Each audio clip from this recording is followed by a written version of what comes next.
இப்ப முதல்ல ஒரு 6 பேர் நபி ஸல்லல்லாஹு அலைஹி வஸல்லம் வந்து சந்திக்கிறாங்க.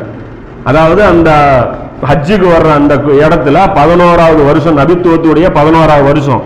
அது யார் யார் வந்து சந்திக்கிறாங்கன்னா, அஸ்வத் இப்னு ஜுராரா அப்படிங்கிற ஒருத்தர், குத்துபா பின் Aamir, Auf bin Harith, Uqba பின் ஆமிர், ஜாஃபிர் பின் அப்துல்லா, ராஃபியூ பின் மாலிக், இந்த 6 பேர் வந்து நபி ஸல்லல்லாஹு அலைஹி வஸல்லம் அவங்கள்ட்ட போய் இஸ்லாத்தை ஏத்துக்கிறாங்க.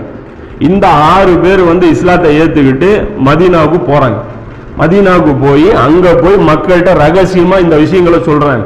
இந்த மாதிரி வந்து மக்கால வந்து அல்லாஹ்வுடைய தூதர், அதுக்கு இவரு கூட எப்படி அவங்க புரிஞ்சுக்கிறாங்க அப்படின்னா, நபி ஸல்லல்லாஹு அலைஹி வஸல்லம் சொல்றாங்க நான் தான் அல்லாஹ்வுடைய தூதர்னு. இவங்களுக்கு எப்படி உடனே இவங்க ஏத்துக்கிறாங்க அப்படின்னா, இந்த யூதர்கள் வந்து அடிக்கடி இவரை வச்சு வான் பண்ணிட்டு இருப்பாங்க. அதாவது இந்த ஹவுஸ் கஜரஜ் கூட்டத்தை பார்த்து யூதர்கள் சொல்லிட்டே இருப்பாங்க, நீங்க வந்து ஆவுனா போற வந்து கிளப்பிடுறீங்க, இங்க வந்து இறுதி தூதர் ஒருத்தர் இங்க வர போறாரு, அவர் வந்தா நாங்க அவர் கூட சேர்ந்து உங்களை எல்லாம் ஒயிட் வாஷ் பண்ணிடுவோம், நாங்க இந்த அரபுகளை வந்து நாங்க வெளியே துரத்திட்டு நாங்க இந்த ஊருக்கு சொந்தக்காரங்களாயிருவோம் அப்படின்னு சொல்லி எச்சரிக்கை பண்ணிட்டே இருப்பாங்க.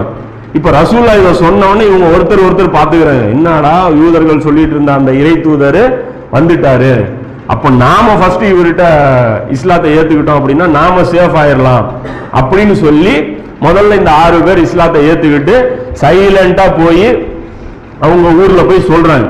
அதுக்கப்புறம் அந்த வருஷம் முடிஞ்சு, அதாவது வருஷத்திலே ஒரு வாட்டி தான் வர முடியும், ஏன்னா மற்ற நேரத்துல ஊர்ல சுத்தவே முடியாது, ஏன்னா மதீனா பக்கமும் கிடையாது, கிட்டத்தட்ட 456 கிலோமீட்டர் மக்கால இருந்து 456 கிலோமீட்டர் பாலைவனத்துல பிரயாணம் பண்ணி வர்றது அவ்வளோ சேஃபான வழி கிடையாது.